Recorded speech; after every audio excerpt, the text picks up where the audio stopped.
നമസ്കാരം. ഞാൻ ഇതിനു മുമ്പ് ഒരു വീഡിയോ ഇട്ടിരുന്നു. അതിൽ ഞാൻ ചില കാര്യങ്ങൾ പരാമർശിച്ചിരുന്നു.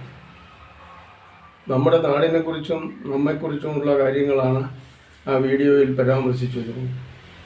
അതിൽ പ്രധാനമായിട്ടും ഞാൻ പറഞ്ഞ കാര്യം, കഴിഞ്ഞ 50-60 വർഷങ്ങളായി നമ്മുടെ നാട് ഭരിക്കുന്ന രാഷ്ട്രീയക്കാർ നമ്മുടെ നാടിൻ്റെ അഭിവൃദ്ധിക്ക് വേണ്ടി കാര്യമായൊന്നും പ്രവർത്തിച്ചില്ല എന്നതായിരുന്നു.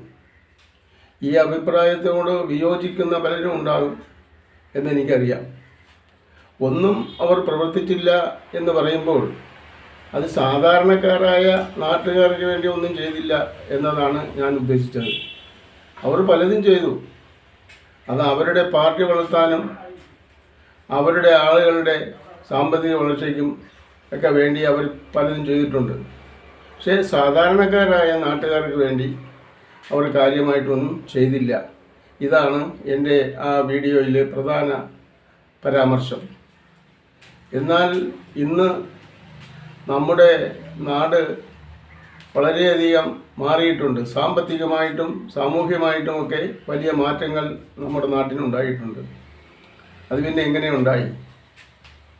അത് ഞാൻ പറഞ്ഞു, ഇത് നമ്മുടെ ഭരണകർത്താക്കളുടെ കഴിവ് കൊണ്ടുണ്ടായതല്ല. മറിച്ച് നമ്മുടെ നാട്ടിൽ ജോലിയും കൂലിയും ഇല്ലാതിരുന്ന കാലത്ത് ജോലിക്കും കൂലിക്കുമായിട്ട് ഒരു മഹാസമുദ്രം താണ്ടിക്കിടന്ന് ആയിരക്കണക്കിന് ചെറുപ്പക്കാർ ഗൾഫ് രാജ്യങ്ങളിൽ പോയി ജോലി ചെയ്തു.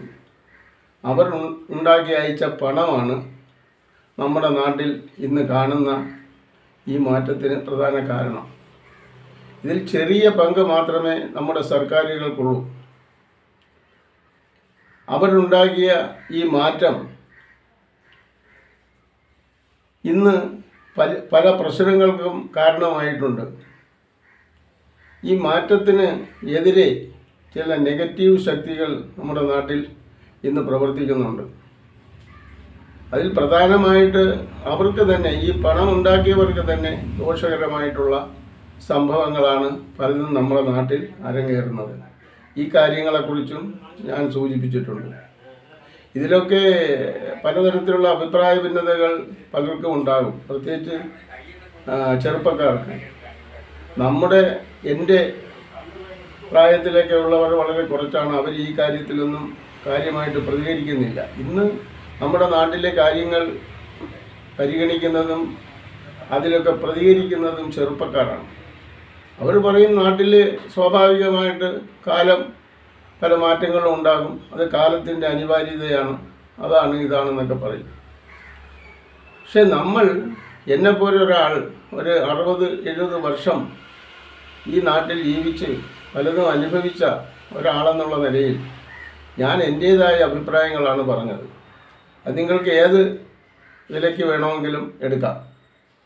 പക്ഷേ നമ്മൾ സാധാരണഗതിയിൽ ഇന്ന് നമ്മുടെ നാട് പുരോഗമിച്ചു എന്ന് പറയുമ്പോൾ പ്രധാനമായിട്ടും ചിന്തിക്കുന്നത് നമ്മുടെ അടിസ്ഥാന കാര്യങ്ങളായ വിദ്യാഭ്യാസം, ആരോഗ്യം, തൊഴിൽ, ഇങ്ങനെയൊക്കെയുള്ള കാര്യങ്ങളാണ്. ഈ മേഖലകളിലൊന്നും 60 കൊല്ലങ്ങൾക്ക് മുമ്പ് നമ്മുടെ കുട്ടിക്കാലത്ത് ഇന്ന് കാണുന്നതിൻ്റെ ഒരംശം പോലും നേട്ടങ്ങളോ ഗുണങ്ങളോ അന്ന് ഉണ്ടായിരുന്നില്ല. ഞങ്ങൾ പ്രൈമറി സ്കൂൾ വിദ്യാഭ്യാസം നടത്തിയതുപോലെയല്ല ഇന്നത്തെ കുട്ടികൾ പ്രൈമറി സ്കൂൾ വിദ്യാഭ്യാസം നടത്തുന്നത്. അവർക്ക് നല്ല ഭക്ഷണമുണ്ട്, നല്ല യൂണിഫോമുണ്ട്, അവരുടെ വീട്ടിൻ്റെ മുമ്പിൽ വാഹനം വന്നു നിന്ന് അവരെ സ്കൂളിലേക്ക് കൊണ്ടുപോകുന്നു, തിരിച്ചു കൊണ്ടാക്കുന്നു. ഈ ഗ്രാമത്തിലും പരിസരത്തുമായിട്ട് അനേകം നല്ല സ്കൂളുകൾ, സ്വകാര്യ സ്കൂളുകൾ ഇന്നുണ്ട്. അവിടെയൊക്കെ കുട്ടികളെ അയച്ച് പഠിപ്പിക്കാനുള്ള സാമ്പത്തിക ശേഷിയുണ്ട്. ഇതൊക്കെ ഇന്ന് വളരെ മാറ്റങ്ങൾ ഉണ്ടായതിൻ്റെ ഫലമാണ്. നമ്മുടെ കുട്ടിക്കാലത്ത് ഇതൊന്നുമില്ലായിരുന്നു. കഴിച്ചുകൊണ്ട് പോകാൻ ആഹാരമില്ല, നല്ല വസ്ത്രമില്ല. 4-5 കിലോമീറ്റർ നടന്നാണ് ഞാൻ എൻ്റെ പ്രാഥമിക വിദ്യാഭ്യാസം നടത്തിയത്. ഞാൻ മാത്രമല്ല, എൻ്റെ തരത്തിലുള്ള അന്ന് എൻ്റെ ഗ്രാമത്തിലുള്ള കുട്ടികളെല്ലാം ഒറ്റൂരെന്ന് പറയുന്ന സ്ഥലത്താണ് അന്ന് ഒരു പ്രൈമറി സ്കൂൾ, അതോട് ചേർന്നൊരു മിഡിൽ സ്കൂളും ഉണ്ടായിരുന്നത്. അവിടെയാണ് ഞങ്ങളുടെ പ്രൈമറി മിഡിൽ വിദ്യാഭ്യാസം നടന്നത്. അവിടെ പോകാനായിട്ട് എൻ്റെ വീട്ടിൽ നിന്ന് ഒരു വലിയ തോട് കടന്നു പോകണം. ഇവിടെ വെള്ളം പൊങ്ങിയാൽ, മഴക്കാലത്ത് വെള്ളം പൊങ്ങിയാൽ വലിയ പാടാണ് കടന്നു പോകാൻ കൊച്ചു കുട്ടികൾക്ക്. ആരെങ്കിലും എടുത്ത് അക്കരയാക്കണം. പിന്നെ 2 ചെറിയ തോടുകളുണ്ട്. പിന്നെ ഒരു വലിയ കുളത്തിൻ്റെ സമീപത്ത് കൂടി ആണ് പോകേണ്ടത്. പിന്നെ ഒരു വലിയ കാട്, ഏക്കർ കണക്കിന് കുറ്റിക്കാടുകൾ, പാമ്പും ചേരയും കുറുനരിയും ഒക്കെ പകൽ പോലും ഓടുന്ന ആ കാട്ടിലൂടെയൊക്കെയാണ് ഞങ്ങൾ നടന്ന് എത്തുമ്പോഴാണ് ഒരു സൈക്കിൾ സഞ്ചരിക്കാവുന്ന തരത്തിലുള്ള ഒരു വഴി ഇതെത്തുന്നത്. അവിടെ നിന്ന് വീണ്ടും 2 കിലോമീറ്ററോളം നടന്നാണ് ഞങ്ങൾ സ്കൂൾ വിദ്യാഭ്യാസം നടത്തിയത്. പ്രൈമറി സ്കൂൾ സ്വാഭാവികമായിട്ട് 12 മണിക്കോ 12:30 ഒക്കെ അന്ന് വിടുമായിരുന്നു. പക്ഷേ മിഡിൽ സ്കൂൾ ആയപ്പോൾ, അതായത് 6, 7, 8 ക്ലാസ്സുകളിൽ വൈകുന്നേരം 4 മണി വരെ ക്ലാസ് ഉണ്ടായിരുന്നു. അന്ന് ഞങ്ങളെ അലട്ടിയത് വലിയ പ്രശ്നം വിശപ്പായിരുന്നു. ഉച്ചയ്ക്ക് വിടുമ്പോൾ അടുത്തുള്ള കുട്ടികളൊക്കെ അവരുടെ വീട്ടിൽ പോയി എന്തെങ്കിലുമൊക്കെ ഭക്ഷണങ്ങൾ കഴിക്കും. എന്നാൽ നമുക്കൊന്നും ഭക്ഷണം ഇല്ല. ഞങ്ങൾ അടുത്തുള്ള ഒരിടത്തിൽ മാങ്ങയോ പച്ചപ്പുളിയോ ഒക്കെ ഉണ്ടെങ്കിൽ അതൊക്കെ എറിഞ്ഞിട്ട് തിന്ന് വെള്ളവും കുടിച്ചാണ് ഞങ്ങൾ പഠിച്ചത്. അപ്പോൾ ഇതൊക്കെ പറയുന്നത് എൻ്റെ ജീവിതം പറയാനല്ല, എൻ്റെ ജീവിതം എന്താണ് എങ്ങനെയാണ് എന്ന് പറയാനല്ല, അന്നത്തെ കാലഘട്ടത്തിൻ്റെ സാഹചര്യം പറയാനാണ് ഞാൻ എൻ്റെ ജീവിതാനുഭവങ്ങൾ പറയുന്നത്. എന്നെപ്പോലെ തന്നെയായിരുന്നു അന്നത്തെ നമ്മുടെ നാട്ടിലെ കുട്ടികൾക്കെല്ലാം. അതുകൊണ്ട് പലരും സ്കൂളിൽ പോയില്ല, പലരും 10ാം ക്ലാസ്സിൽ പോലും എത്തിയില്ല. അതിൻ്റെ ഇടയ്ക്ക് അവർ പൊഴിഞ്ഞു പോയി. 10ാം ക്ലാസ്സിൽ എത്തിയാലും അന്ന് എല്ലാവരും തോക്കും. അതായിരുന്നു അന്നത്തെ സ്ഥിതി. ആ 8 ക്ലാസ് കഴിഞ്ഞിട്ട് പിന്നീട് ഏകദേശം ഒരു 10 കിലോമീറ്ററോളം ദൂരെ പോയാണ് ഹൈസ്കൂൾ വിദ്യാഭ്യാസം നടത്തിയത്. അപ്പോൾ ഇതൊക്കെ ഞാൻ കഴിഞ്ഞ ഇതിൽ പറഞ്ഞു. അതിൻ്റെയൊക്കെ ഒരു വിശദീകരണമാണ് ഈ വരുന്ന ഈ വീഡിയോകളിലൂടെ ഞാൻ നിങ്ങളുടെ മുമ്പിൽ അവതരിപ്പിക്കുന്നത്. കാലത്തിൻ്റെ മാറ്റമാണ്. കാലം പലതും നമുക്ക് മാറ്റും, നമ്മളെ ലോകത്തിനെ കാലം മാറ്റും, അതെല്ലാം സമ്മതിച്ചു. പക്ഷെ നമ്മുടെ നാട്ടിൽ കാലം കൊണ്ടുണ്ടായ മാറ്റമോ സർക്കാർ കൊണ്ടുണ്ടായ മാറ്റമോ അല്ല. നമ്മുടെ നാട്ടിൽ നിന്ന് പ്രവാസികളായി പോയ ആളുകളുടെ കഠിനാധ്വാനം പണമായി നാട്ടിലെത്തിയതുകൊണ്ടാണ് നമ്മുടെ നാട്ടിൽ ഈ പുരോഗതി ഉണ്ടായത്, ഈ സാമ്പത്തിക വളർച്ച ഉണ്ടായത്. പക്ഷേ ഇത് ചാനൽ ചർച്ചകളിലോ മറ്റ് ചർച്ചകളിലോ ഒന്നും നമ്മുടെ നാട്ടിലെ സാമ്പത്തിക വിദഗ്ധന്മാരോ രാഷ്ട്രീയ വിദഗ്ധന്മാരോ ഒന്നും പറയുന്നില്ല. പലപ്പോഴും ഞാൻ ഇത് കേൾക്കുമ്പോൾ ഇവിടെയുള്ള ആൾക്കാർ, ഇവിടുത്തെ ഭരണക്കാർ എന്തൊക്കെ കാര്യമായിട്ട് ചെയ്തു, അതിൻ്റെ ഫലമാണ് നമ്മളിന്ന് കാണുന്ന നേട്ടങ്ങൾ എന്നാണ് ധരിക്കുന്നത്. നമ്മുടെ നാട്ടിൽ ഇപ്പോഴും ഈ കാലഘട്ടത്തിൽ ആരും ഉത്തരവാദിത്വപൂർവ്വം ഒന്നും ചെയ്യുന്നില്ല. എല്ലാവരും അവരുടെ നേട്ടങ്ങൾക്ക് വേണ്ടി ഓടുന്നു, അവരുടെ നേട്ടങ്ങൾ ഉണ്ടാക്കുന്നു. ഇതാണ് ഈ ഒരു അവസ്ഥയാണ് നമ്മുടെ നാട്ടിലുള്ളത്. ഗൾഫിൽ പോയവരും അവരുടെ നേട്ടങ്ങൾക്കാണ് പോയത് എന്ന് പറയും.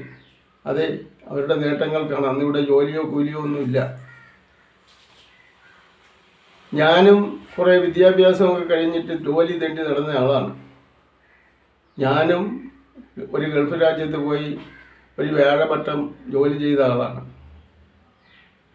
അതുകൊണ്ട് ഈ ആൾക്കാരുടെ അന്നത്തെ മനോഭാവവും ഇന്നത്തെ മനോഭാവവും ഒക്കെ നമുക്ക് വ്യക്തമായിട്ട് അറിയാം.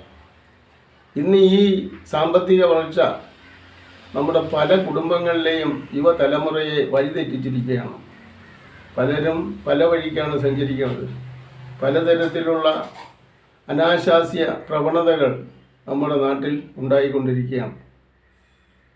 അപ്പോൾ എന്നെപ്പോലെയുള്ള ഒരാൾ അന്നത്തെ കഷ്ടപ്പാടുകൾ നിറഞ്ഞ ജീവിതത്തിൽ കൂടി കടന്ന് സാമാന്യ വിദ്യാഭ്യാസം നേടി തൊഴിലന്വേഷിച്ചു, അന്യ സംസ്ഥാനങ്ങളിലൊക്കെ പോയി, പിന്നീട് ഗൾഫ് രാജ്യങ്ങളിൽ പോയി ഒക്കെ ജീവിച്ച ഒരാളിന് പറയാനുള്ള കാര്യങ്ങളാണ് ഞാൻ കഴിഞ്ഞ വീഡിയോയിൽ കൂടി നിങ്ങളടുത്ത് പറഞ്ഞത്. അതിൻ്റെ വിശദീകരണമാണ്. ഞങ്ങൾ 10ാം ക്ലാസ് വരെ പഠിച്ചത് ഞാനും എൻ്റെ സഹപാഠികളും അന്ന് നമ്മുടെ ഗ്രാമത്തിൽ നിന്ന് 10ാം ക്ലാസ് ഹൈസ്കൂൾ വിദ്യാഭ്യാസത്തിന് ആറ്റിങ്ങൽ ഹൈസ്കൂളിലാണ് പോയി പഠിച്ചത്. അന്ന് അവിടെ ഉണ്ടായിരുന്ന പഠന രീതികൾ അതൊക്കെ നമ്മൾ കണ്ട് മനസ്സിലാക്കിയതാണ്. അധ്യാപകന്മാർക്ക് പോലും അന്ന് യാതൊരു ഉത്തരവാദിത്വവും ഇല്ലായിരുന്നു. ഞാൻ 10ാം ക്ലാസ്സിലായതിനു ശേഷം, അന്ന് SSLC എന്ന് പറയുന്നത് 11 ക്ലാസ് ആയിരുന്നു. 10ാം ക്ലാസ്സിലായതിനു ശേഷം ഞാൻ അതിനടുത്തുള്ള ഒരു ജൂനിയർ ടെക്നിക്കൽ സ്കൂളിൽ പോയി ചേർന്നു.